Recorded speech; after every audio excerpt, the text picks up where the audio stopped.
The following is brought to you by Bleacher Report. If you guys want to check out my live post-game reaction show, make sure to have the Bleacher Report app downloaded and ready to fire up right after the game. You'll find me in the Chargers section. Bolt up.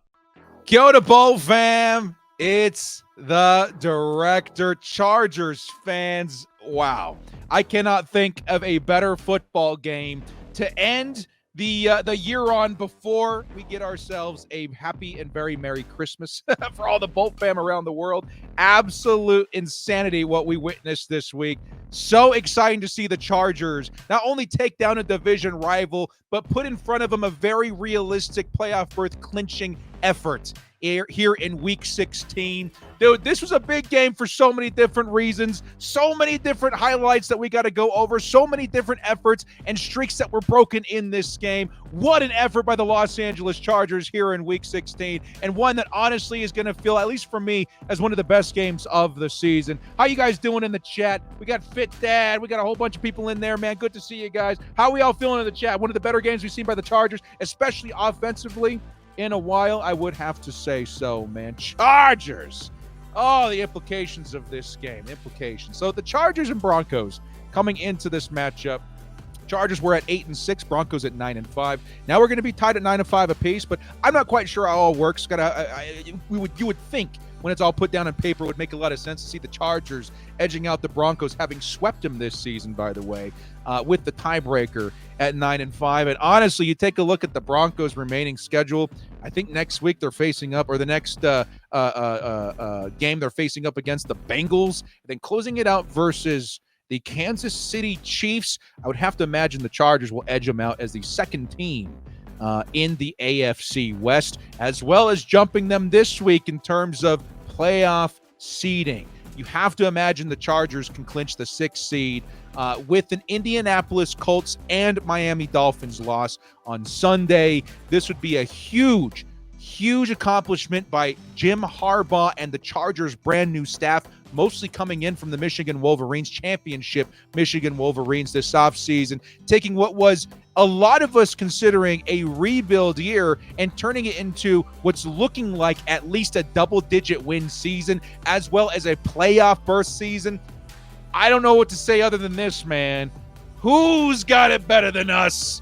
Right now, it feels like nobody. And what's extremely important about this game in particular, and one thing that as a Chargers fan, I'm not quite used to seeing, I'm not quite used to embracing, is the fact that we are definitely not the same old Chargers. We broke some chains and some trends tonight that are indicative of what our future could be under Jim Harbaugh and this new coaching staff. This team, for lack of a better term, has kind of stunk the last couple of weeks. We hit kind of a bad, streak of luck and effort and results, dating back to the Kansas City Chiefs loss, which was very, very close. A lot of us think if we got Ladd McConkey or other different minor circumstances change, maybe we catch a dub in that game at Kansas City. That one kind of stung. And then we got this blowout versus the Tampa Bay Buccaneers last week, which certainly did stink. One of the lowest points of the season. That did not define us. The Chargers came in short week, Thursday night football. The first flex in Thursday night football history, right? I don't know, man. I feel like this is a very huge statement game, not just for the Chargers, but also for Jim Harbaugh, who found a way to break the chains of chargering. Once you get in that step, once you get in that negative momentum, it feels like the Chargers in years past kind of slipped even further and further into the darkness. No, here comes Jim Harbaugh finding a way, not just in this week, but in this game, to bring us up from what we thought was going to be a very difficult and depressing result, especially by halftime. Now, I can't quite recall what the score was at halftime. I think it was something like 13-24, right? It felt like we were starting to climb back, or it was an 8-point deficit, right? So I think it was 21 to 13, right? The Chargers, with off the effort of that Cameron Dicker crazy 57-yard field goal, found some momentum, that spark that they needed, and turned things around. Because let's be honest, the first half was really, really rough. Yes, we did have the Gus Edwards touchdown. Justin Herbert was still finding his footing. But the defense, in my opinion, continued the trend that we saw from last week versus the Tampa Bay Buccaneers. It was rough out here. It felt like we were going to continue letting Bo Nix and this Broncos offense, who hasn't been the craziest run team all season, run it down our throats. This Bo Nix rookie quarterback who has been, yes, very good, just absolutely unstoppable versus us in that first half. The defense just could not get anything going. And I honestly felt like we were in for a very bumpy ride for the remainder of this game. I felt like the tone was set. And it feels like once you start digging yourself into that hole, as a Chargers fan and as someone who's been around this Chargers team for a long time, there really is no digging yourself out. And on top of that, you got the evidence of this football team not being a very good second half football team in 2024. There was a lot working against the Chargers, going into the tunnel. A lot of Chargers fans very uneasy and upset in my chat, at least. Me, myself, and I, yes, always hopeful, but also a little bit deterred, right? Going into that second half, the Chargers found a way to break that trend. And that's where the Jim Harbaugh effect comes in. Nothing's set in stone anymore. It feels like now we have as good a chance as any team in the NFL to adjust and to come out swinging and to have as good as a chance as any other football team in the NFL to turn it around. And that's exactly what the Chargers did today. We found a way to turn it around. And honestly, up until that point, even with the Chargers still likely making the postseason with a loss to Denver this week, not a lot of people taking this team very serious as a legitimate playoff threat. Once you're in, are you really worried about playing the Los Angeles Chargers? I would say based on the result of the last 2 weeks, no. I would bet that the Texans are hoping that they would face the Chargers, or especially a team like the Bills, or the Ravens. You're certainly one of those teams hoping that the Chargers are going to be that first team in your playoff bracket. Now, with a win like this versus a Denver Broncos team, which, let's be honest, is on the rise, posting 34 points, that is something worth of note. And that's something I think the Chargers proved to everybody today is like, hey, we can turn it on, right? We can be as dangerous as the next guy. We can be as good as the rest of us. And it really makes me feel like, yeah, it's not just about getting into the postseason anymore. Let's see how far we can take this thing. It's a rebuild year. I think a lot of us had pretty realistic expectations coming into the season saying, hey, yeah, we got a lot of pieces missing. We got a Jim Harbaugh system that's going to need a lot of polishing, a lot of discovering, a lot of, influence on who's Justin Herbert and how many pieces do we need on the O-line, the defense, Jesse Minter, Greg Roman, all the uncertainties coming together in this game saying, hey, I think we're starting to really round a corner, turn it out, and find success despite all of the things that we expected this season. Now, I'll be honest, due to the strength of schedule this year, I was very confident in this team being a double-digit win team. And, of course, you would think that the postseason would come along with that. But this kind of success that we've seen, the defensive dominance that we've seen, of course, you wouldn't probably think that the last 3 weeks. But, of course, a lot of the stuff that had been working for the Chargers, I do feel very confident that we are a legitimate threat. How far we take it, who knows? But as a Chargers fan, you guys are going to have to ask yourselves this in the comment section and in the feed. And even let me know now in the live feed, how do you guys feel about being a postseason team? Is that enough for you? Is that something that you feel proud of as a Chargers fan? Is that exceeding expectations? Is that where you are acceptable or is acceptable to be in the Jim Harbaugh inaugural season? Let me know. Are you guys happy with that result? Because for me, I think I am. And now I'm kind of to the point where it's like, okay, we've got the Sunday. The cherry on top would be obviously taking it as far as we can in the postseason. Nothing's for sure yet. There's still, some T's to cross and some I's to dot, but it really does feel like this team is heading for the postseason. And I'm really curious to see how far Jim Harbaugh can take it in his first season, because it's only going to get better from here. Now, another big reason that I was very excited about this dub is because when you take a look at the Denver Broncos and the AFC West as a whole, something very interesting is happening within this division. It's something that I think first got mentioned back in the days of the Sean Payton hire. Andy Reid, is still in his prime. The Kansas City Chiefs are still going through their dynasty, but it started to feel like, hey, this Sean Payton guy is going to shake things up. The Chargers had as strong of a roster as you've ever seen. Of course, back then, was it still Anthony Lynn? I think it was actually Brandon Staley, or maybe just around the time he was hired. It was definitely starting to turn some heads, right? We were like, okay, this AFC West, it might start to get a little crazy in here. Well, of course, the Brandon Staley experiment blew up in our faces, and Sean Payton wasn't quite ready to start taking that turn yet. It did feel like gears were moving, but it was going to take some time for things to solidify.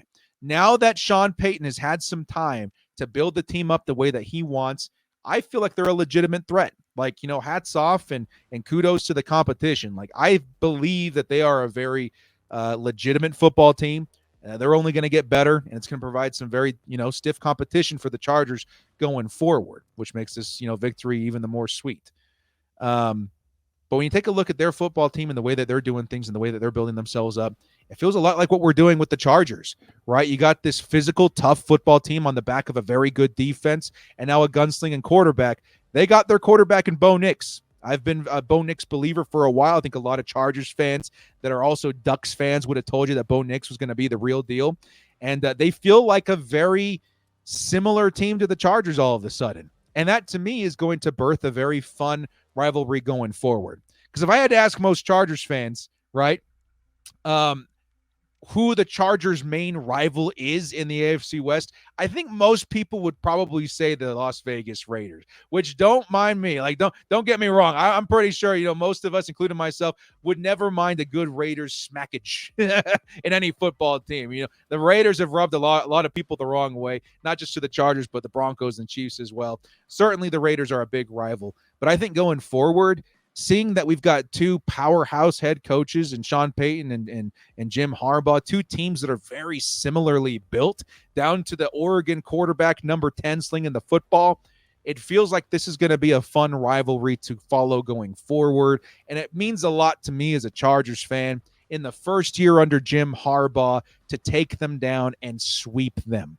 The Chargers not winning once but twice do show that they are the team on top, that despite Sean Payton's 2 or 3 year head start, Jim Harbaugh only needed the one to catch up. And here we are, similarly built, but built stronger in Los Angeles. And that's going to be a rivalry that I'm looking forward to watching and following and rooting for the next several years while these two head coaches are in control of these franchises. Very, very interesting stuff. Now, the Chargers in this game, I would say that there's a big thing that really helped this team turn it around after a very poor first half. And I mentioned it lightly at the top of the show. I'm going to say it again. For me, at least, as a sports fan, as a football fan, one thing that doesn't get noted as much as it probably should, that doesn't get talked about probably as much as it does affect the football game, is momentum, sparks, inspiration, the fuel that brings in these awesome, efforts despite being down and out, right? And I think, honestly, if I were to start thinking, hey, game ball, maybe there's a couple of them to hand out there in the locker room, who would I be looking at? Honestly, for me as a Chargers fan and for somebody who was feeling really down and out in the first half and feeling like we needed a spark, Cameron Dicker might just be one of the best kickers in all of the National Football League.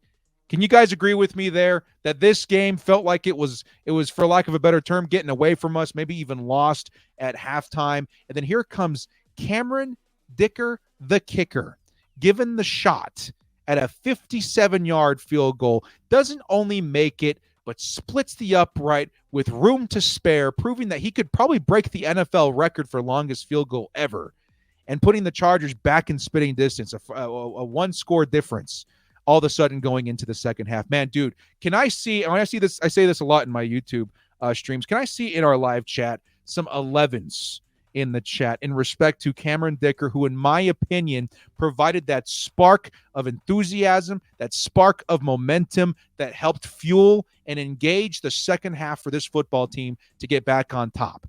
I really do think guys were hyped. I was hyped as a Chargers fan. I couldn't believe it. It was really something awesome to witness and something that's easily overlooked, because of the results of this game and the efforts of Gus Bus and Justin Herbert and all these guys. I think Cameron Dicker really did help turn the momentum a little bit just before halftime, which is really awesome to see.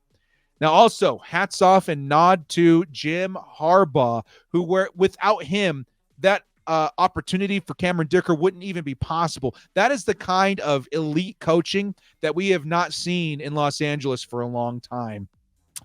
in which Jim Harbaugh found a way with zeros on the clock to give the Bolts an opportunity for a field goal there at the end. I think there was a penalty involved there as well, which certainly did help. There was question as to whether we're going to see a Hail Mary, if we're going to see a play at all. But Jim Harbaugh, through his coaching skills, provided us that opportunity. And in the end, in my opinion, that spark into the second half that really helped fuel things for this team to start turning things around.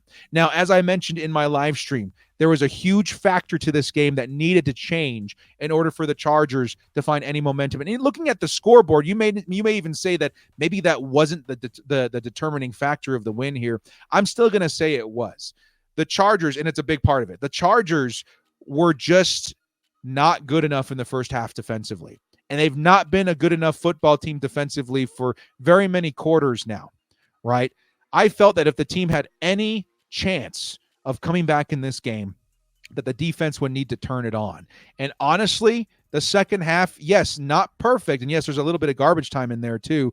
Had an awesome second half. What was it? Was it 21 points at half? I think it was. So allowing 6 points and one of them in garbage time, you do have to credit the defense massively for turning it around in the second. Because they looked really bad in the first half. Like they were letting everything under the sun go for the Denver Broncos. The run was working. The pass was working. Bo Nix was on fire. There was really nothing that they can do. And they found a way to adjust. And again, hats off to Jesse Minter, the defensive coordinator, for also finding a way to turn things around in the second half where we really needed it to happen. Because I do not think we win this football game if the defense continued the lack of effort or creativity as we saw in the first half. And yes, they did turn it on. Yes, we started seeing big plays. Joey Bosa getting in there for a sack.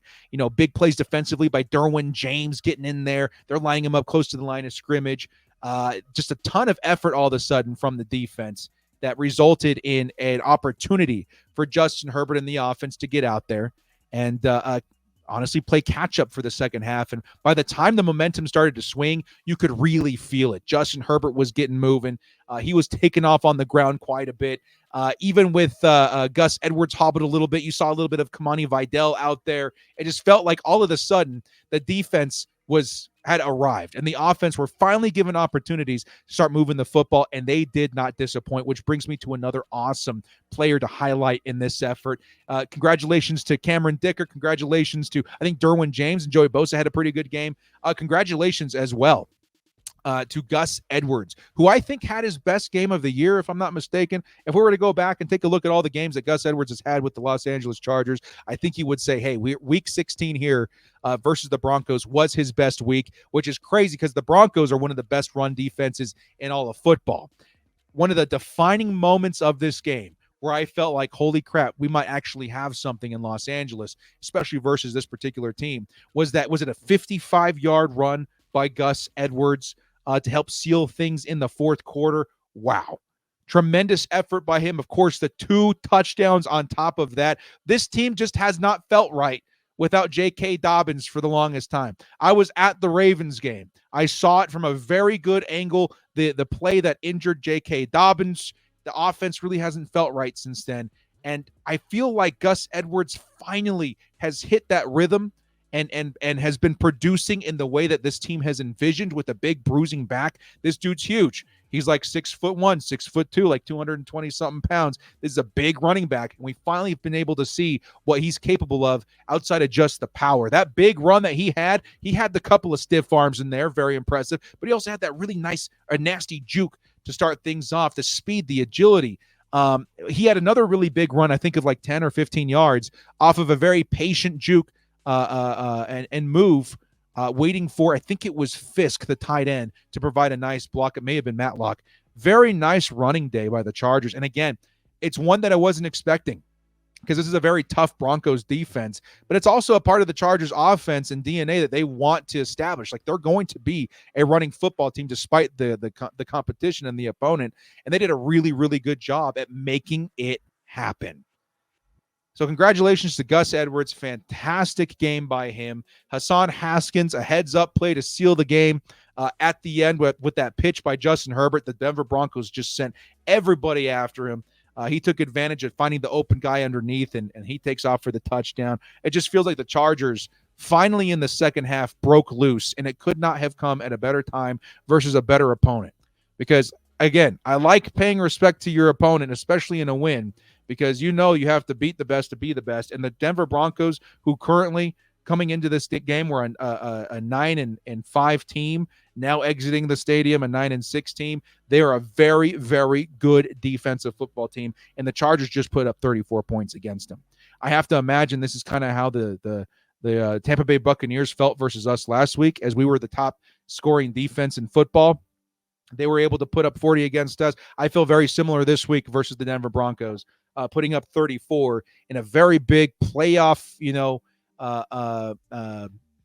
important game for the playoffs in terms of our seeding and all that kind of stuff. Effort. It was just awesome to witness, and very, very encouraging to think about what this team can do in the postseason, even if they did stumble along the way. It's not about how you fall, it's how you get back up. And the Chargers are that team right now that's getting back up, despite the injuries, despite the lack of talent at a lot of positions, despite all the needs at several positions. They are finding ways to win football games, and that is just so indicative of the Jim Harbaugh way, and he is just getting started. He is just imagine what next season and the next couple of seasons could look like, guys. We got 10 or 11 draft picks. We're going to have something in the realm of $110 million in free agency and in cap to go maybe address some things like interior offensive line, wide receiver, defense. We're just getting started. And it feels like in a rebuild year, in a season that Jim Harbaugh literally just got here, heading towards what's likely a double-digit win season and a playoff berth, I don't know who's got it better than us, man, but I'm going to go ahead and say nobody. Very, very awesome season ahead of us and a very bright future ahead of even that, man. It's going to be such a fun offseason following this team. But hey, till then, man, go Chargers. Good luck in the postseason, more than likely. We got 2 games left. It's going to be the New England Patriots and Vegas Raiders. I hope to go double-digit wins. Can you imagine an 11-6 season? Yes, please, and thank you. Guys, thank you so much for joining me. This has been The Director. If you guys like what you saw here, hit us up with a follow on Bleacher Report. We'll see you next time. And as always, bolt up and stay frosty.